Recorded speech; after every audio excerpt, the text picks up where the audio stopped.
할렐루야. 오늘도 주님이 주시는 귀한 은혜를 함께 나누는 복된 은혜의 시간이 되기를 간절히 소원합니다. 지난주에 우리는 주님은 우리 모든 주님의 자녀들에게 너희의 마음을 두려움이나 근심으로 채우지 말라라고 말씀하신 것을 우리가 함께 나누었습니다. 하나님께서 우리 자녀들에게 바라고 계시는 것은 우리의 마음이 두려움이나 근심으로 채워지는 것을 결코 원하시지 않는다라는 것을 잊지 않기를 바랍니다. 그것은 주님의 마음이 아닙니다. 주님은 사랑하는 자녀들이 두려움으로, 근심으로 그들의 마음을 가득 채우고 이 세상을 힘겹고 어렵게 살아가는 것을 결코 원하시지 않습니다. 하나님이 바라시는 것은 오직 그 마음을 그리스도로 가득 채우기를, 예수 그리스도를 주로 삼아 거룩하게 구별된 믿음의 길을 걸어가기를 바라고 계신다라는 것을 잊지 않는 우리 모든 성도님들이 되시기를 간절히 소원합니다. 그렇게 주님으로만 구별된 삶을 살아라, 거룩하게 되어라 라고 말씀하신 그 말씀을 우리가 기억하면서 또 그 구별된 자녀들은 어떻게 해주시느냐, 그렇게 구별된 믿음의 자녀들은 이 세상에서 어려움의 자리를 만날 수도 있고 환난의 자리를 만날 수도 있고 고통의 자리를 지나가야 될 수도 있겠지만, 그러나 그 어떤 상황에서도 우리의 마음이 정말로 하나님이 기뻐하시는 그 선한 일을 열심히 감당하려고 나아가는 그 믿음으로 가기만 한다면 하나님께서 결코 우리의 마음을 악에게 무너지지 않도록, 굴복되지 않도록 우리를 지켜주실 것이다 라는 것을 우리는 지난주의 말씀을 통해 함께 나누었습니다. 사랑하는 성도 여러분, 이 말씀을 언제나 우리가 굳게 마음에 간직할 수 있기를 간절히 소원합니다. 하나님을 바라보는 믿음의 길에서 환난이나 역경 왜 없겠습니까? 근심이나 두려움 왜 없겠습니까? 불안함과 절망, 그것들이 왜 우리의 삶에는 찾아오지 않겠습니까? 그러나 그런 어떠한 문제들을 만날지라도 우리의 마음속을 두려움과 근심과 염려, 공포 속에 우리의 마음을 쏟아놓지 말고 우리의 마음을 오직 예수 그리스도를 주로 삼아 거룩하게 구별된 믿음의 길로 걸어가기만 한다면 주님은 반드시 우리의 마음을 지키시고 붙들어 주실 것이라는 것을 잊지 않는 복된 우리 사랑하는 조은혁교회 모든 성도님들 되시기를 주님의 이름으로 간절히 축원합니다. 우리가 지난주에 이 말씀을 살펴보았는데, 그래서 오늘 읽은 말씀 15절에 초반부의 성경은 너희 마음에 그리스도를 주로 삼아 거룩하게 하고라고 말씀을 했습니다. 이것을 우리가 지난주까지 함께 살펴보았고, 우리의 마음을 그리스도로 채워라 라는 말씀의 이후에 그러면 그 다음에는 무엇을 해야 되는가 라는 것을 성경은 이렇게 말씀해주고 있습니다. 우리가 살펴보았던 그 말씀을 바로 이어서 원문의 말씀을 보면 오늘 말씀은 너희 마음에 그리스도를 주로 삼아 거룩하게 하고 한 다음에 다른 이야기가 있지만 원문대로 보자면 너희 마음에 그리스도를 주로 삼아 거룩하게 하고 라고 한 다음에 바로 이어지는 말씀이 무엇이냐면 항상 준비하라 라는 말씀이 먼저 기록이 되어 있습니다. 항상 준비하라 라는 말씀이 바로 연결해서 이어진다 라는 것이죠. 항상 준비하라 라고 말씀하는데, 다시 말하자면 그 마음에 예수 그리스도를 주로 삼아 거룩하게 된 성도들은 항상 준비해야 되는 무엇이 있다라는 그러한 말이 되는 것입니다. 이 말씀이 앞에서 사도 베드로가 마지막으로 말하노니 라고 말하면서 성도들은 이렇게 살아야 한다라는 것을 권면했고, 그런 삶을 열심히 감당하며 살아가는 성도들은 그 어떤 악한 것으로부터도 주님이 지켜주실 것이다 라는 것을 이미 연결해서 말을 했습니다. 그리고 바로 그런 성도들, 그 성도들은 항상 이것을 준비하는 삶을 살아야 한다라고 바로 오늘 본문에서는 이 이야기를 해주고 있는 겁니다. 저는 이 말씀 속에서 도대체 믿음의 자녀들, 이 세상에서 성도로서 살아가는 이들은 이렇게 살아야 되는데, 그런 성도들은 그 삶을 온전히 살아가기만 한다면 하나님이 지켜주신다라고 말씀하셨고, 그렇게 거룩하고 구별된 믿음의 길, 예수 그리스도를 나의 구세주로 주님으로 모시며 그렇게 살아가는 성도들은 언제나 이것을 준비해야 된다라고 말씀하시는 바로 이 내용.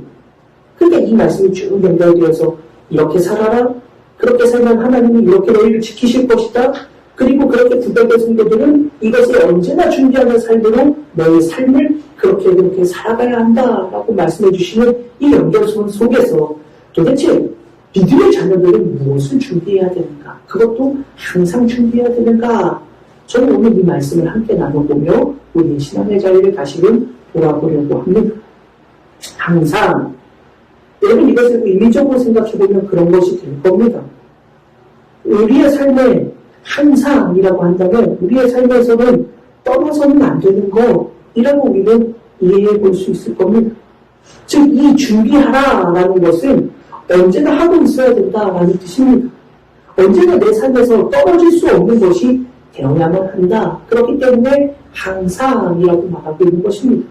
여러분 생각해 보세요. 항상 준비해라 라고 하면 지금 당장은 준비 안 해도 되는 게 아니고 내일 준비하면 되는 게 아니라 바로 이 순간부터 또 내일까지도 그 다음날까지도 언제나 준비해야 한다라는 것을 우리에게 말해주고 있는 것입니다. 좀 여러분 우리의 신앙의 삶의 자리에서 이 준비해야 한다라는 것은 항상 떠서는 안 되는 것이다 라고 말씀해주고 있는 것입니다. 그럼 다시 본문을 보면 항상 준비하라 라고 말씀하신 후에 그럼 무엇을 준비해야 되는가? 성경은 이렇게 말씀합니다. 대답할 것을. 그러니 항상 우리는 무엇을 준비해야 되느냐? 대답할 것을 준비해야 된다라는 이야기입니다. 항상 너희는 대답할 준비가 되어 있어야 한다 라는 말인데 여러분 이 말을 우리가 좀 더 주의 깊게 바라보아야 합니다. 왜냐? 대답하다 라고 말하면 여러분 그렇게 우리는 이해할 수 있어요. 대답하다 라고 하면 여러분 누가 질문을 하면 그래요 이거 대답해요 라고 생각할 수 있어요. 근데 그렇게 생각하면 대답을 아는 건 대답하고 알지 못하는 건 그건 잘 모르겠네요. 이것도 대답이잖아요. 그렇죠. 이제 저희 아이가 특별히 막내 아이가 항상 질문을 끊임없이 합니다. 그러면 어떨 때는 대답을 해주고 이렇게 이런 거야 라고 대답을 할 때도 있지만 또 어떨 때는 그건 잘 모르겠어 라고 대답을 할 때도 있습니다. 이것도 다 대답이 되겠지요. 그런데 오늘 이 말씀을 우리는 주의 깊게 보면 헬라어 원문에 보면 이 대답하다라는 말은 단순히 그냥 질문에 대해서 대답하는 게 아닙니다. 무슨 뜻이냐? 원래 이 단어는 무슨 뜻이냐면 재판정에서 변호사가 말입니다. 이 변호인을 위해서 이렇게 변호해 주는 거, 이렇게 그 사람을 위해서 이렇게 맞서서 그 사람을 뭐라 그럴까요? 변호하지 가장 적합한 표현은 변호하다라는 뜻이에요. 그래서 재판정에서 변호해 주는 거 이것을 의미하는 단어가 바로 이 단어입니다. 그럼 여러분 단순히 변호사가 말입니다. 내 의뢰인을 위해서 변호를 해주는데 그거 잘 모르겠네요 라고 대답할 수 있습니까? 없습니까? 없어요. 변호사는 적극적으로 이 사람을 지켜주기 위해서 이 사람을 변호해주기 위해서 정말로 최선을 다하는 겁니다. 그럼 이 대답하다라는 것은 단순히 그냥 질문에 답을 해주는 것이 아니라 이 의뢰인이 어떻게 해서든 이 재판에서 이길 수 있도록 최선을 다해서 적극적으로 변호해주는 것을 의미해주는 그러한 단어입니다. 그러니 성도들을 향해서 너희는 항상 대답할 것을 준비해라 라는 것은 단순히 대답할 것을 준비하는 것이 아니라 어떠한 상황에서도 어떠한 순간에 놓여져 있어도 항상 변호할 것을 준비해 놓아라 라는 말입니다. 이 재판에서 항상 이길 수 있도록 그렇게 변호할 준비가 되어 있어야 된다. 그러면 여러분 우리는 무엇을 도대체 변호해야 합니까? 아니 그 이전에 도대체 누구에게 변호해야 하는가 하는 것을 먼저 생각해 보아야 합니다. 변호하다라고 한다면 그 변호해야 되는 상황, 그 상황에서 누군가가 나에게 무엇을 이야기했기 때문에 변호하게 되는 것이겠죠? 그럼 도대체 누구에게 변호해야 되는가? 우리는 그것을 좀 생각해 보려고 합니다. 성경 오늘 본문에서 이어지는 말씀에 그 대상, 누구에게 변호해야 되는지를 말해주고 있습니다. 그들은 누구인가? 너희 속에 있는 소명에 관한 이유를 묻는 자들이라고 성경은 이렇게 말해주고 있습니다. 원문대로 본다면 너희에게 너희 안에 있는 소망에 대한 이유를 물어보는 이들이라는 표현입니다. 자, 다시 누구라고요? 너희에게 묻는 사람들이 있다는 거예요. 그런데 그 사람들은 무엇을 물어보느냐?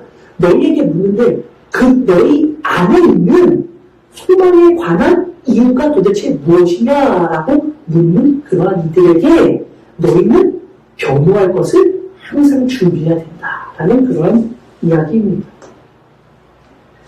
더 정확하게는 적극적으로 변호하라라는 것이지요. 그것을 항상 준비해라라는 말입니다. 여러분 여기까지 이해가 되십니까? 자, 누구에게 변호해야 되는가라는 것을 생각해 보면 너희에게 너희들이 가지고 있는 그 소망에 대한 이유를 물어보는 자들, 바로 그들이 변호해야 되는 그런 사람들입니다. 여기까지 이해되시죠?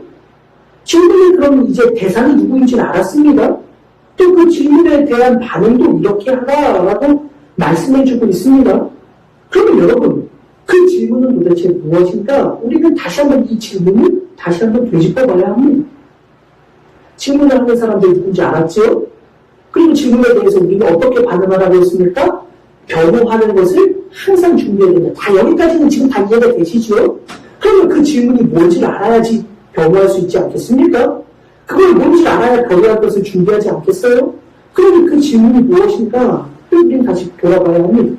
여러분 질문이 무엇이죠? 어떤 질문에 대해서 대답할 것을 항상 준비해야 됩니까? 바로 우리가 가진 소망에 관한 이유가 무엇이냐라는 것을 묻는 질문입니다. 누군가가 이것을 물어볼 때 항상 대답할 것을 준비하라라는 것입니다. 여러분, 소망이 무엇입니까? 오늘 이 말씀을 우리는 좀 깊게 좀 생각해 보려고 합니다. 우리가 가진 소망, 이것에 대한 이유가 뭐냐? 이것을 묻는다는 건데, 그럼 여러분, 소망이 무엇이에요? 소망. 그리고 또 그 소망의 이유는 도대체 무엇인가? 여러분, 이것이 정말 중요합니다. 바로 이것이 어쩌면 성도들이 이 땅에 살아가는 모든 날들 동안 가져야 될 삶의 가장 중요한 부분이 아닐까 생각됩니다. 사랑하는 여러분, 너희 안에 있는 소망, 이 말씀을 우리는 다시 한번 깊이 생각해 보려고 합니다. 사실 이 말씀을 묵상하면서, 저도 말씀을 준비하면서 이 말씀을 묵상하며 예전에도 사실 많이 읽었던 본문이고 이 말씀을 가지고 설교도 여러 번 했었지만 사실 저는 지난 주간 이 말씀을 묵상하면서 제 머릿속에, 제 가슴속을 쿵 치는 것이 있었습니다. 너희 안에 있는 소망, 바로 이것을 바라보면서 말입니다. 여러분 생각해 보세요. 소망이라고 하니까 그렇지, 당연히 내 안에 있는 것이지, 그렇게 생각하고 넘어갈 수 있는데, 여러분 말씀을 묵상하면서 진짜 소망이 우리 안에 있는 것이 맞는가? 라는 것을 저 스스로에게도 한번 물어보았습니다. 이게 무슨 말일까? 여러분 그렇게 생각될 수도 있으실 것 같습니다. 여러분 한번 생각해 보십시오. 너희 안에 있는 소망, 우리 안에 있는 소망이라고 한다면 여러분 그냥 단순히 생각해 보면 당연히 소망이라는 것은 내 안에 있지 라고 생각할 수 있는데, 여러분 이것을 진짜 계속 생각해보고 계속 고민해보면 진짜 우리의 소망이 내 안에 있는 것인가? 저는 이 말씀을 묵상하면서 저에게도 굉장한 충격이었습니다. 왜냐? 여러분이 정말로 진짜 소망을 내 안에 있는 것으로만, 우리 안에 간직한 것으로만 진짜 그렇게 소망을 가지고 살아가고 있습니까? 한번 이렇게 생각해보면 이게 좀 더 이해가 빠를 겁니다. 여러분 어쩌면 우리는 우리 밖에 있는 것들로 우리의 소망을 채우고 있지는 않느냐라고 물어본다는 말입니다. 여러분의 소망은 과연 무엇입니까? 어떨 때 우리는 우리의 소망을 이 세상의 재물로서 채우려고 하지는 않습니까?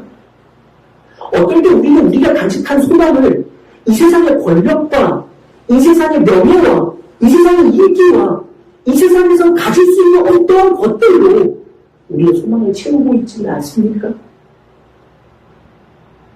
어떨 때는 말입니다. 내 자녀가 나의 소망이 될 때가 있지는 않습니까? 말씀을 묵상하면서 너희 안에 있는, 그러니까 우리 안에 있는 소망, 이라는 이 말씀을 돌이켜보며 과연 나는 내가 가지고 있는 어떤 소망이라는 것이 정말로 내 안에 있는 것으로만 채워지는 소망인가? 아니면 외부의 것으로 인해서 채워지는 소망은 아닌가? 라는 것을 제 스스로에게도 한번 물어보았습니다. 사랑하는 여러분, 여러분은 도대체 어떤 소망을 갖고 계십니까? 그리고 그 소망은 정말 내 안에 있는 것으로 채워지는 것입니까? 아니면 내 외부로부터 내 안에 있는 것이 아닌 내 바깥에 있는 여러 가지 조건들과 상황들로 인해서 그것이 나에게 소망이 되고 있는 삶을 살아가고 있지는 않습니까? 오늘 이 말씀은 정말로 우리에게 많은 것을 생각해 보도록 하는 말씀입니다.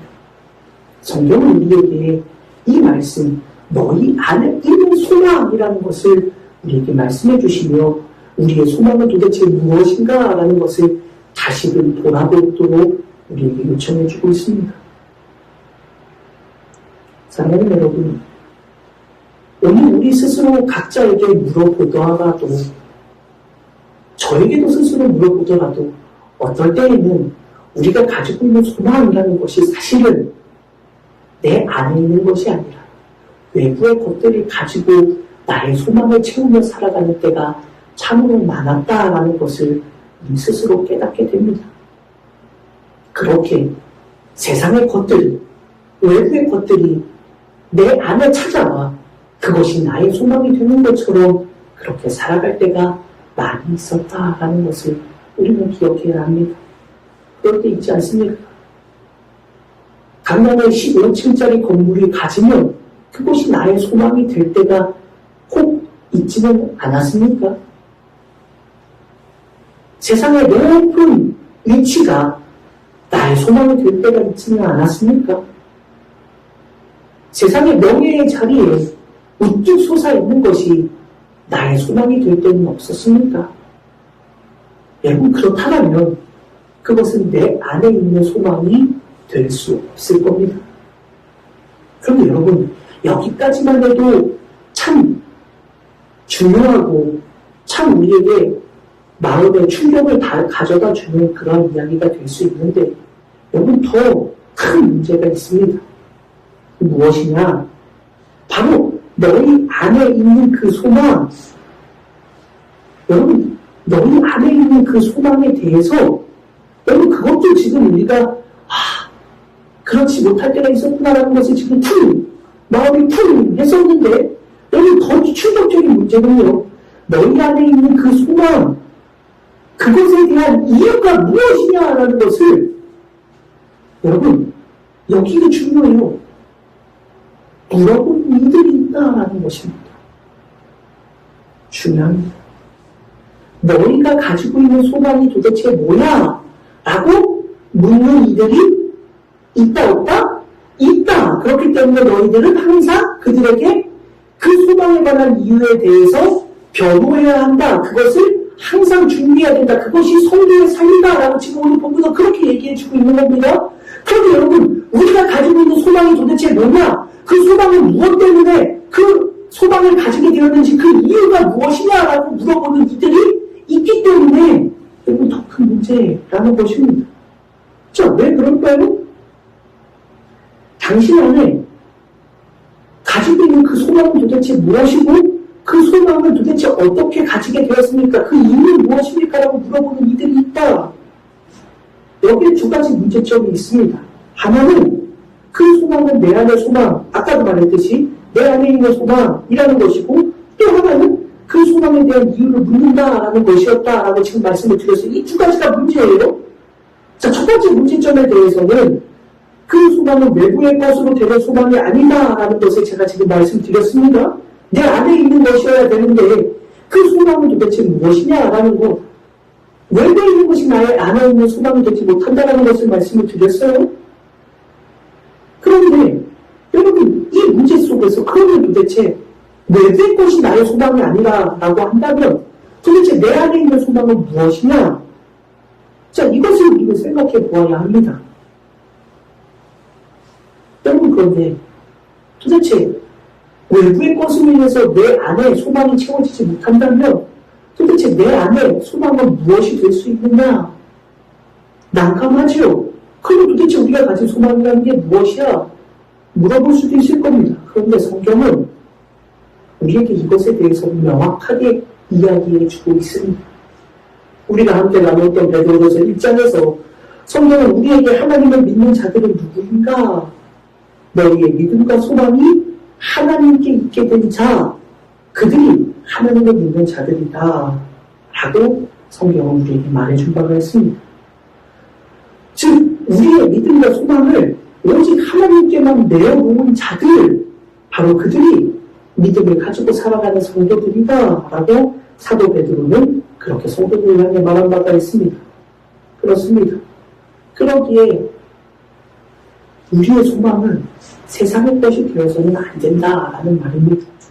그래서 성경은 너희 안에 있는 소망, 세상의 것이 아닌 너희 안에 있는 소망에 대해서 믿는 이들이 있다라고 말하고 있는 것입니다. 그럼 여러분 진짜 그 소망은 무엇이냐? 여러분 그럼 진짜 여러분 세상의 것이 아닌 우리의 소망을 하나님께만 내어놓는 자들이라고 한다면 여러분 그 진짜 소망은 바로 무엇입니까?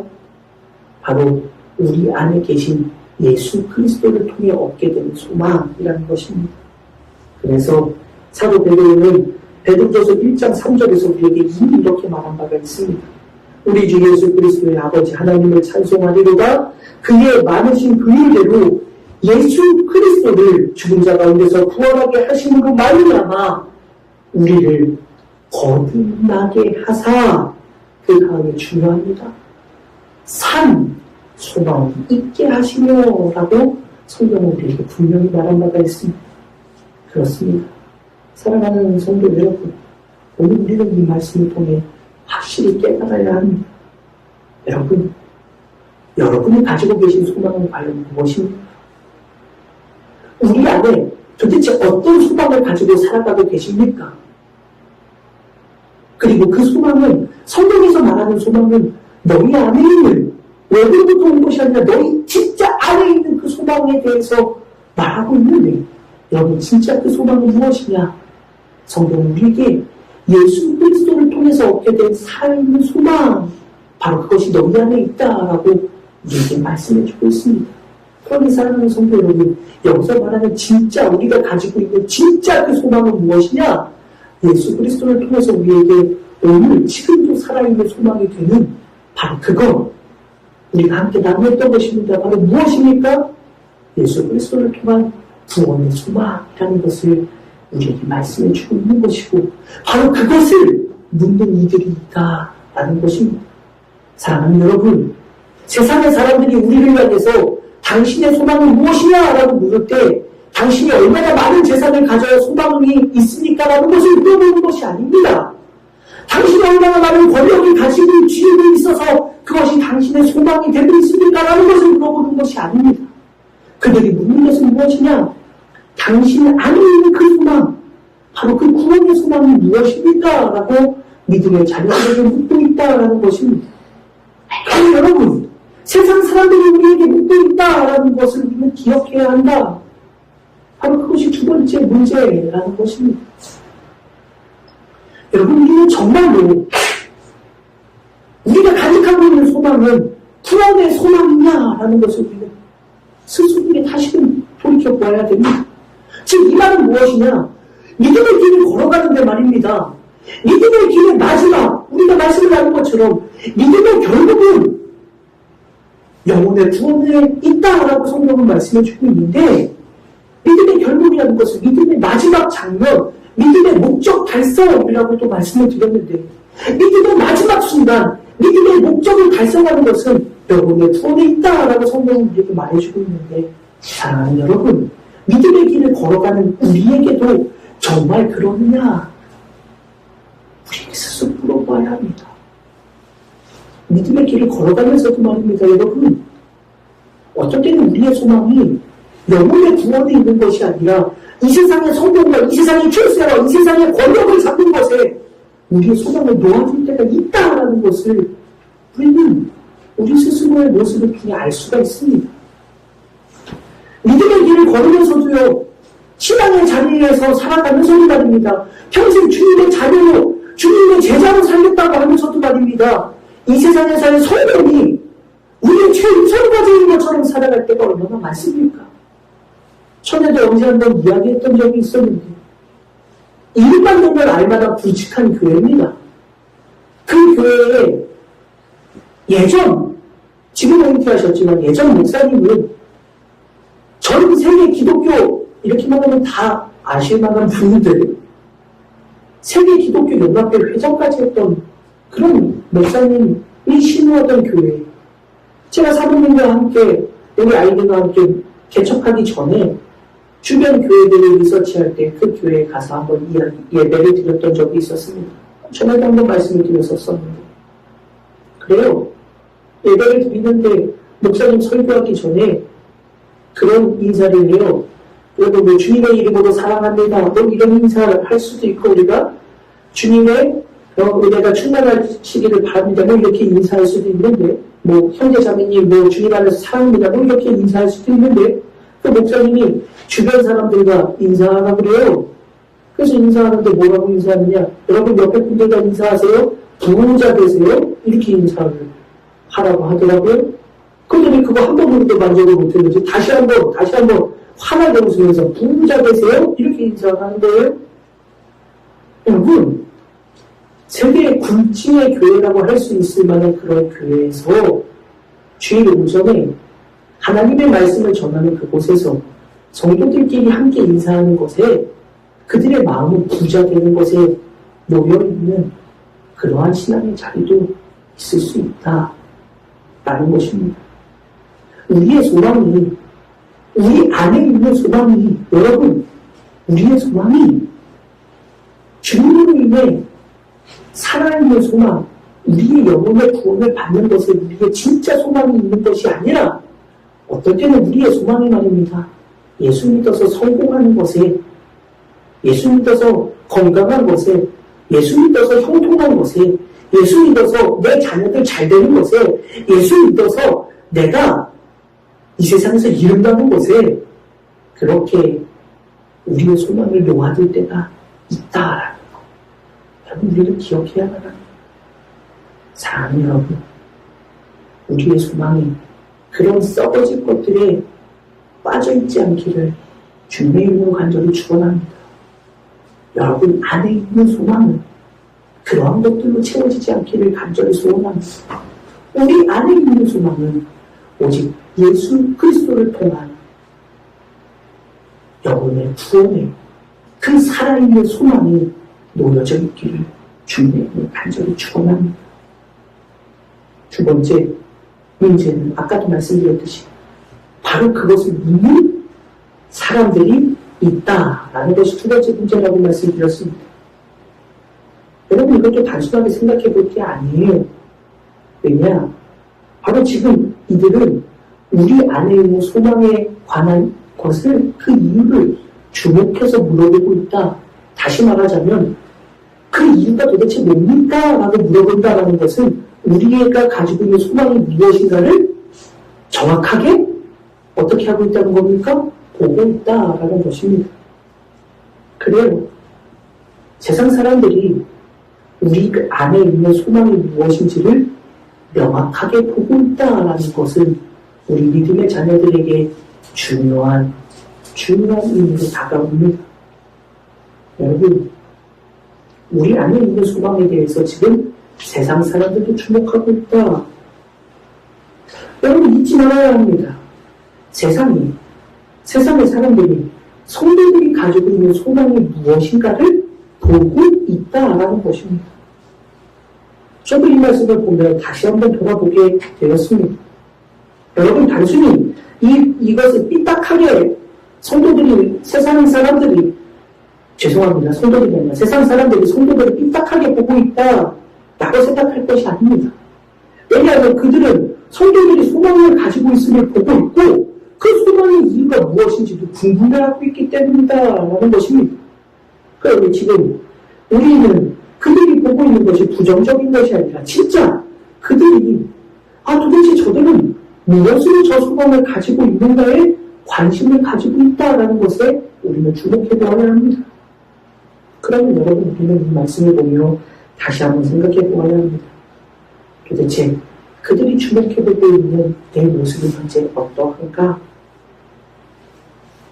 여러분, 내가 가지고 있는 소망의 진짜 이유는 무엇인가? 우리는 분명히 알고 있어야 한다라는 것입니다. 사랑하는 여러분, 우리의 소망이 우리의 영혼의 구원에 있다라고 한다면 그 소망의 이유는 무엇 때문입니까? 바로 예수 그리스도 때문이다라는 것을 우리는 잊지 말아야 합니다. 여러분, 우리가 영혼의 구원을 우리의 소망의 이유를 분명히 내 안에 있는 소망으로 분명히 이해할 수 있다면, 여러분 그 소망을 도대체 어떻게 가지게 되었습니까? 무엇 때문에 오게 되었습니까? 라고 묻는다면 바로 그 소망의 이유는 예수 그리스도이심도 우리는 결코 잊지 말아야 합니다. 다른 것이 아니다라는 말입니다. 우리의 소망은, 우리의 영혼의 구원이라는 그 소망은 오직 예수 그리스도가 이유이다라는 것을 잊지 말아야 합니다. 예전에 신학교 다닐 때 그런 책들을 참 많이 보았습니다. 예수 그리스도가 답이라면 무엇이 문제인가?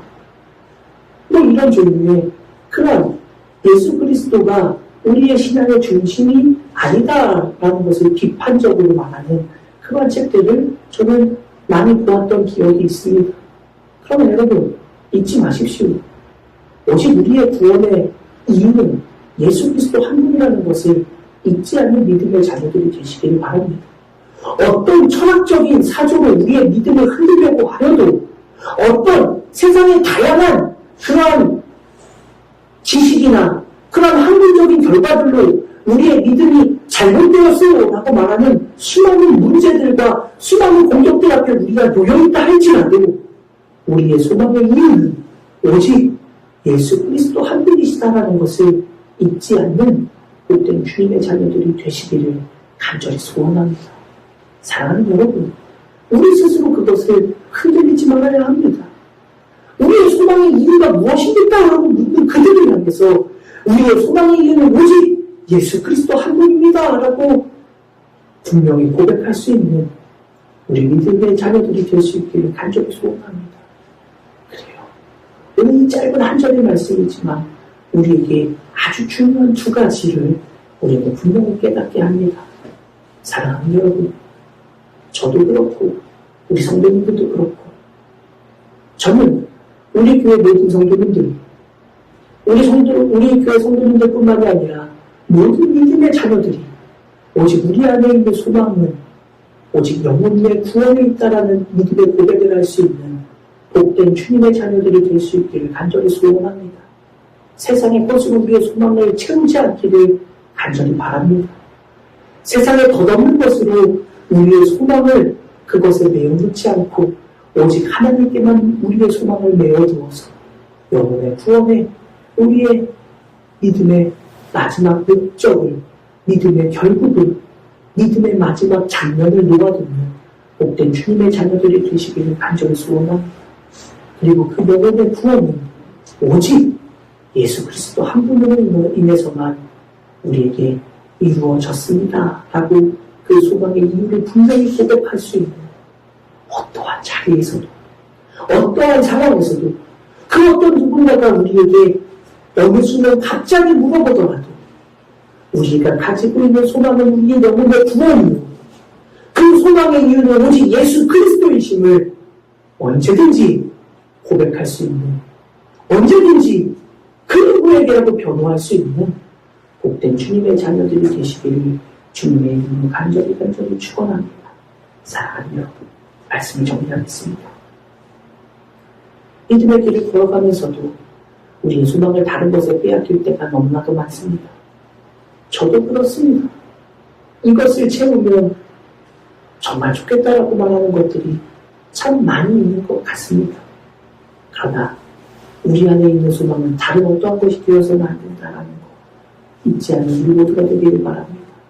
그러한 믿음으로, 그리고 그 소망은 오직 예수 그리스도를 통해서 얻었습니다라고 고백하는 그 분명한 신앙의 고백으로 우리가 평생 항상 그 변호할 것을 준비하며 그렇게 믿음의 길을 걸어갈 수 있는 복된 주님의 자녀들이 되시기를 주님의 이름으로 간절히 축원합니다. 기도하겠습니다. 하나님 감사합니다. 우리의 소망이 오직 우리에게 허락해 주신 영혼의 구원이 있게 하여 주옵소서. 그 소망의 이유는 오직 예수 그리스도 한 분이심을 잊지 않게 하여 주옵소서. 그 누가 우리에게 그 어떤 상황에서 우리에게 물어본다 할지라도 우리의 소망이 무엇인지, 우리의 소망의 이유가 도대체 무엇인지를 항상 변호할 수 있는 준비된 믿음의 자녀들이 될 수 있기를, 그렇게 이 세상에서 예수 그리스도를 증거하며 살아가는 복된 주님의 자녀들이 될 수 있기를, 그러한 교회가 될 수 있기를 주여 간절히 구하옵나니 우리에게 더욱더 큰 믿음을 허락하여 주옵소서. 감사를 드리며 거룩하신 예수님의 이름으로 간절히 기도드립니다. 아멘.